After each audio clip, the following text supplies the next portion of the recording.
కష్టకాలంలో నిలబడింది తెలుగుదేశం పార్టీ కార్యకర్తలు. ఈరోజు నేను గర్వంగా చెప్తున్నా, నేను స్ఫూర్తిగా తీసుకునేది ఒక అంజిరెడ్డి తాత.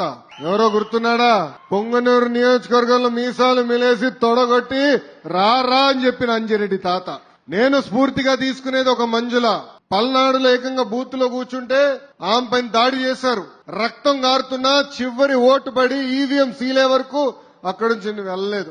ఒక తోట చంద్రయ్య మెడపై కత్తి పెట్టి వాళ్ళ నాయకుడికి జై చెప్పమన్నారు, వాళ్ళ పార్టీకి జై చెప్పమన్నారు. ఈ రెండు చెప్తే వదిలేస్తా అన్నాడు. ఆయన చెప్పింది జై తెలుగుదేశం, జై చంద్రబాబు నాయుడు అని చెప్పి ప్రాణాలు కోల్పోయిన చంద్రయ్య నాకు స్ఫూర్తి. విజయవాడలో ఉన్నారు గాంధీ గారు, మాజీ కార్పొరేటర్. మనందరం చూసాం. ఆయన గట్టిగా మాడుతున్నారని ఆయన పైన దాడి చేసి ఏకంగా కంటి చూపు కూడా పోగొట్టుకున్న గాంధీ నాకు ఈ రోజు స్ఫూర్తి. నేను దేశంలో ఎక్కడ తిరిగినా అందరూ ఆశ్చర్యపోతున్నారు. 1 కోటి మంది సభ్యత్వాలు ఎట్ట చేశావు, ఆ టెక్నాలజీ ఏంటో నాకు ఇవ్వమని కోరుతున్నారు. వాళ్ళకి చెప్పే టెక్నాలజీ కాదు బాస్, మా దగ్గర సాఫ్ట్వేర్ ఉంది. అదే తెలుగుదేశం పార్టీ కార్యకర్తలు.